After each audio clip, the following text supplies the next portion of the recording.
Salam teman-teman sekalian, berjumpa kembali dengan saya Arif Gule di channel TV Laskar Kristus ini. Pada kesempatan kali ini kita kembali untuk membahas mu'alaf, yaitu mantan pendeta Magister Teologia Pak Dance Mumek.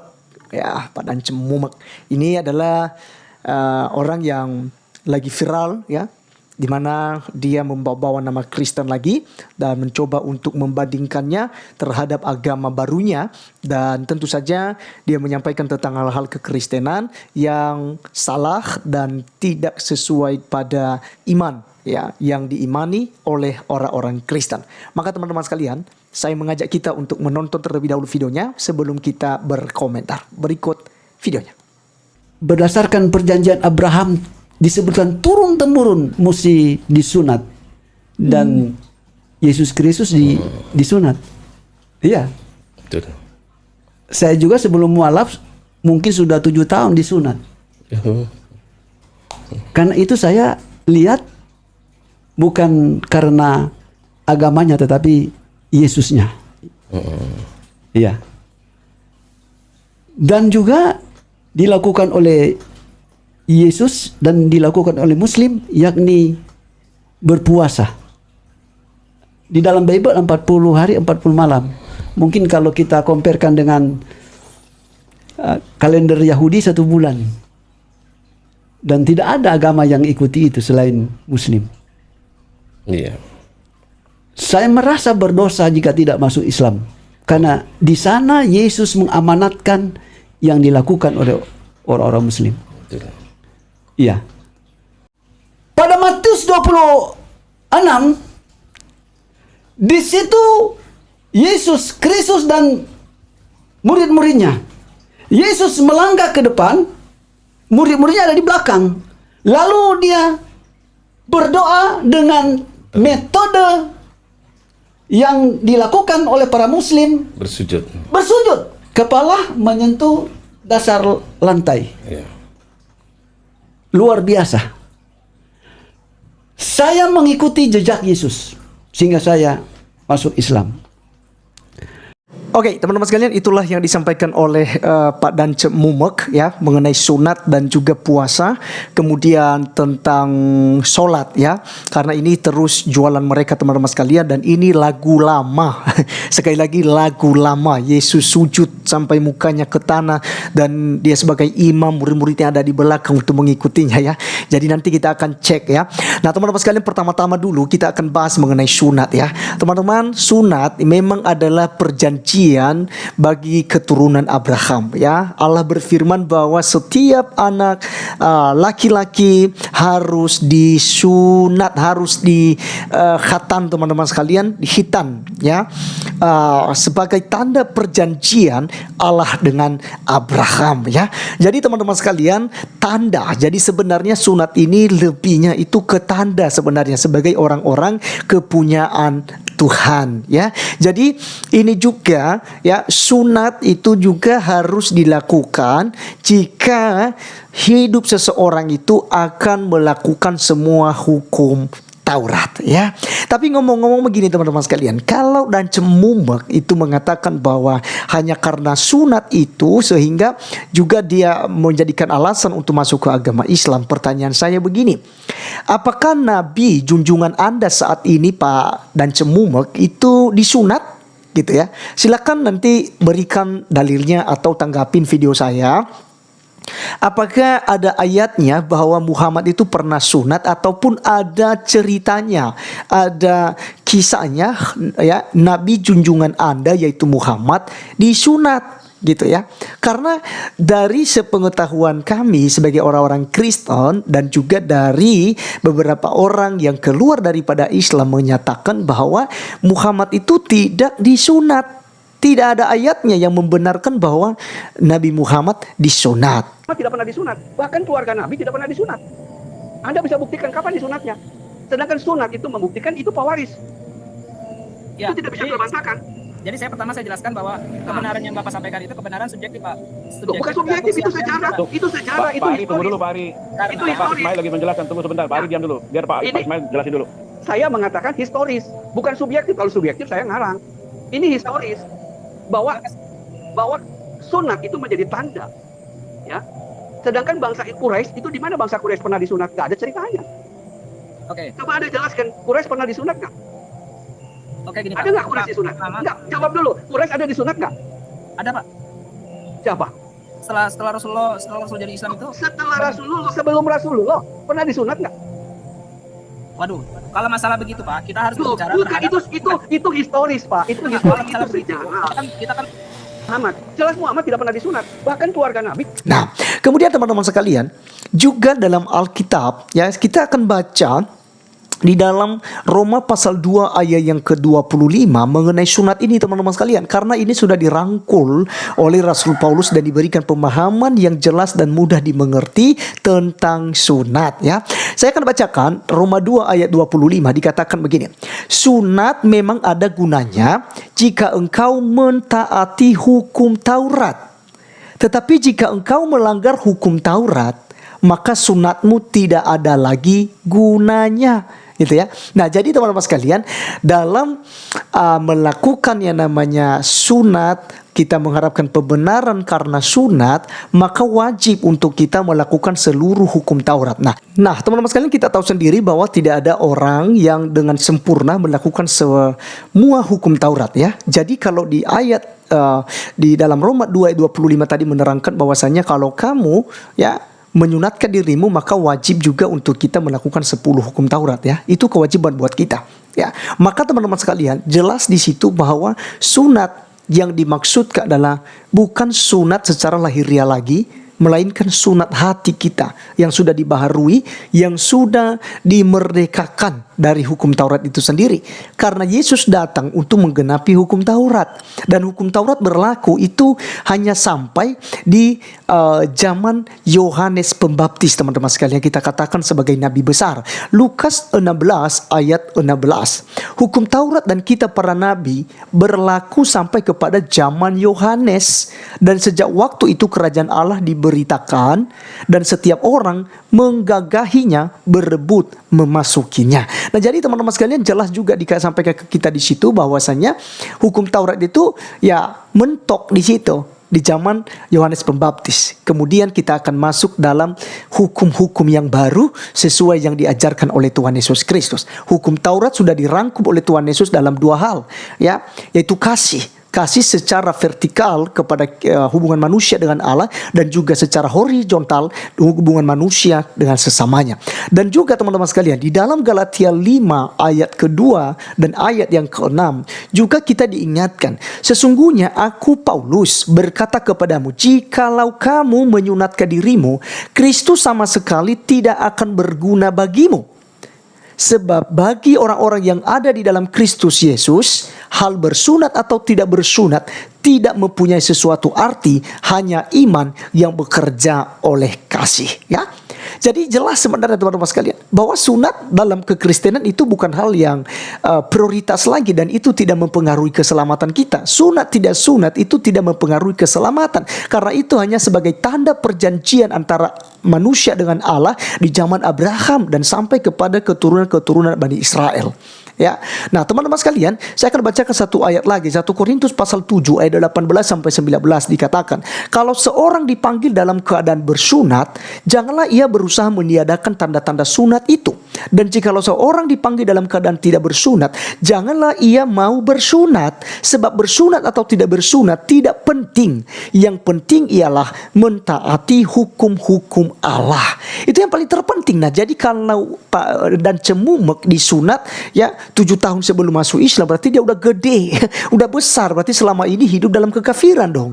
Ya, karena Anda menganggap sunat itu sesuatu hal yang paling penting dan berharga, dan itu berpengaruh dalam kehidupan keselamatan Anda kepada Tuhan Yesus Kristus sebelum Anda murtad, sebelum Anda meninggalkan kebenaran, yaitu kebenaran di dalam Tuhan Yesus Kristus. Nah, jadi teman-teman sekalian, ini sangat terjawab sekali apa yang diklaim oleh dan Cemumek, ya. Jadi sunat atau tidak bersunat itu tidak memiliki arti yang mendalam, karena itu sama sekali tidak mempengaruhi keselamatan. Ya, saya sebagai orang Kristen saya disunat gitu. Kami orang-orang Sumatera, khususnya orang Nias, saya tidak tahu yang lain ya. Tetapi kami orang-orang Nias itu sunat itu sudah diwajibkan buat kami gitu. Bukan berarti kami mengharapkan pembenaran ya supaya kami dibenarkan karena kami sudah melakukan hukum Taurat atau sunat ini ya, salah satu perjanjian Allah kepada Abraham gitu. Ya. Nah, jadi teman-teman sekalian, itu jawaban kita mengenai sunat. Kemudian kita akan menjawab tentang puasa. Ya, Yesus Kristus itu berpuasa 40 hari 40 malam. Mari kita cek di dalam kitab Matius pasal 4 ayat yang kedua, teman-teman sekalian. Firman Tuhan katakan demikian. Dan setelah berpuasa 40 hari dan 40 malam, akhirnya laparlah Yesus. Oke, teman-teman sekalian, kita akan bahas tentang berpuasa. Karena kata Pak Mumek, ya, dia katakan bahwa yang agama yang melakukan puasa ini hanya agama Islam. Wow, ini klaim omong kosong ya. Orang Kristen itu juga melakukan puasa, tapi bukan sesuatu hal yang dipaksakan. Ya, itu urusan pribadi lepas pribadi. Karena puasa itu adalah hubungan kita dengan Tuhan, gitu ya. Jadi tidak seperti di Muslim pada umumnya, gitu ya. Nah, kalau seandainya Anda berkata bahwasanya orang-orang Muslim melakukan puasa, apakah orang Muslim ya atau Padance Mumek itu melakukan puasa 40 hari 40 malam, tidak makan dan tidak minum? Ini yang dilakukan oleh Tuhan Yesus Kristus loh, ya. Dan kalau saya boleh katakan, justru dengan Yesus berpuasa 40 hari 40 malam, ini menandakan bahwa dia bukanlah manusia biasa. Dia adalah Allah itu sendiri. Para nabi tidak bisa melakukan 40 hari 40 malam untuk tidak makan dan tidak minum. Tapi Yesus Kristus mampu melakukan itu, tidak makan dan tidak minum loh. Manusia biasa pasti dia akan meninggal. Justru di ayat ini menerangkan tentang eksistensi daripada Yesus Kristus sebagai Allah sejati. Ya, jadi untuk berpuasa salah sekali jika Pak Mumek mengatakan bahwa hanya orang Islam yang berpuasa. Orang Kristen juga berpuasa. Ada yang melakukan 1 kali seminggu, 2 kali seminggu, 3 kali seminggu ya. Bahkan ada yang melakukan puasa Ester juga. Ya, 3 hari 3 malam. Ya, berpuasa ada orang-orang Kristen, tapi itu bukan sesuatu hal yang dipaksakan. Dan kami ketika berpuasa tidak menjadi batu sandungan buat orang lain. Kami tidak menutup warung, kami tidak melarang orang jualan, tidak melarang orang makan, gitu. Ya, beda dengan di Islam, justru kalau bulan puasa tidak boleh ada yang jualan, tidak boleh ada yang buka warung, gitu ya. Orang Islam akan bikin demo, bikin rusuh di situ. Jadi perbedaan antara puasa Kristen dengan puasa Islam itu berbeda sekali, dan itu kita tidak bahas di sini teman-teman sekalian karena kita tidak cukup waktu ya. Baik, teman-teman sekalian, kita akan beralih ya kepada pernyataannya di dalam Matius pasal 26 katanya. Walaupun sebenarnya kita tidak juga tahu ya dia kutip dari mana ya mengenai Yesus sujud dan sholat ya. Yesus melakukan seperti dilakukan oleh orang-orang Muslim, yaitu sholat, sujud ya untuk menyembah Tuhannya. Untuk itu teman-teman sekalian, kita akan cek dulu di Matius pasal 26. Karena dia tidak menunjukkan ayat berapa, maka saat ini saya akan menunjukkan ayatnya ya. Matius pasal 26 ayat yang ke-36 dan sampai ayat yang ke-38. Saya akan bacakan buat kita di Taman Getsemani. Maka sampailah Yesus bersama-sama murid-muridnya ke suatu tempat yang bernama Getsemani. Lalu ia berkata kepada murid-muridnya, "Duduklah di sini sementara aku pergi ke sana untuk berdoa." Ya, dan ia membawa Petrus dan kedua anak Zebedeus sertanya. Maka mulailah ia merasa sedih dan gentar. Lalu katanya kepada mereka, "Hatiku sangat sedih seperti mau mati rasanya. Tinggallah di sini dan berjaga-jagalah dengan aku." Maka ia maju sedikit lalu sujud dan berdoa. Katanya, "Ya Bapakku, jikalau sekiranya mungkin biarlah cawan ini lalu daripadaku, tetapi janganlah seperti yang ku kehendaki, melainkan seperti yang engkau kehendaki." Nah teman-teman sekalian, karena di sini ada kata sujud, maka dia langsung mengklaim bahwa Yesus sholat ya. Dia sujud dan dia berdoa, dan dia juga mengatakan tadi secara bombastis ya. Katanya Yesus sujud sampai mukanya sampai ke dasar lantai katanya ya. Sampai ke dasar lantai. Jadi seperti orang Islam sujud sampai ke mukanya, keningnya itu sampai menyentuh dasar lantai teman-teman sekalian. Dan ini sama sekali tidak menjelaskan bahwa Yesus Kristus sedang sholat. Jadi Jadi hal inilah yang mereka klaim-klaim teman-teman sekalian. Berdasarkan ayat ini banyak sekali yang mengklaim bahwa Yesus itu adalah Muslim karena Yesus sholat ya. Jadi pernyataan-pernyataan semacam itu dan juga klaim-klaim semacam itu teman-teman sekalian tentu saja keliru. Inilah narasi mereka untuk mempromosikan agama mereka dan mereka menghubung-hubungkannya dengan apa yang dilakukan oleh Tuhan Yesus Kristus. Padahal sangat jelas teman-teman sekalian, kalau berdasarkan tentang karena Yesus sujud lalu berdoa dan bahkan sampai misalnya mukanya ke tanah, karena dalam perjanjian lama ada banyak sekali posisi doa. Ada yang duduk sambil melipat tangan, ada juga yang berdiri dengan menundukkan kepala sebagai rasa hormat, kemudian ada juga yang sedang berjalan, ada yang sujud ya teman-teman sekalian sampai mukanya ke tanah, ada juga yang berdiri dengan mengangkat tangan, lalu ada juga yang sujud dengan berdoa semacam ini teman-teman sekalian ya, posisi beginian. Kemudian ada juga yang sampai rebah ya, seperti doa-doa daripada Raja Daud juga. Nanti kita bisa temukan semua itu teman-teman dalam 1 Tawarikh pasal 17 ayat 16, nanti dibaca seterusnya di situ tentang bagaimana doa-doa yang ada dalam Kristen. Nah teman-teman sekalian, tentang berdoa dengan sujud dan kepala ke bawah sampai ke dasar lantai, ini juga bukan ditiru dari Muslim. Itu orang Kristen Ortodoks ya, mulai dari tahun 2200-an teman-teman sekalian ya, itu setelah Masehi ya, itu sudah dilakukan oleh orang-orang Kristen sebelumnya ya. Jadi yang pasnya adalah bukan Yesus Kristus sholat seperti dilakukan oleh Muslim, tetapi orang Muslim mengikuti cara doa daripada Yesus Kristus. Ini pernyataan yang benar ya. Jadi jangan dianggap bahwa kita plagiat. Mereka mencontoh, kita orang Kristen mencontohkan cara-cara daripada Muslim gitu. Tidak. Ya, itu sudah duluan ada terhadap orang-orang Kristen. Cara doa orang Kristen mula-mula. Para rasul juga sering melakukan demikian. Ada mereka duduk, ada mereka sujud, ada mereka juga sedang berdiri dan berdoa gitu. Karena dalam Kristen posisi berdoa itu tidak dipatok. Ya, karena untuk berdoa itu bukan sebuah mantra yang dihafalkan, yang diucapkan begitu aja. Tidak. Doa itu adalah komunikasi dengan Tuhan. Ya. Dan untuk sujud itu mengandung makna yang dalam sekali, yaitu sikap untuk merendahkan diri di hadapan Allah ya, dan juga dilakukan dengan berbagai macam kalangan yang memiliki permohonan, memiliki pergumulan yang begitu berat dalam hidupnya sampai tersungkur di hadapan Tuhan ya, dan memohon kepada Tuhan. Jadi esensial dalam sujud dan doa itu sebenarnya adalah terletak pada ucapan doanya seperti apa, dia sedang apa, dan apa yang sedang dihadapinya gitu. Ya, karena posisi itu tidak menentukan. Ya, orang itu sudah benar, sudah akan dijawab doanya. Kalau kita doa dengan sujud begitu, doa kita akan dijawab. Tidak demikian. Kekristenan tidak diajarkanlah seperti itu.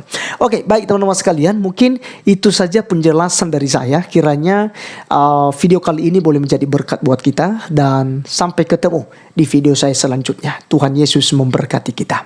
Salam.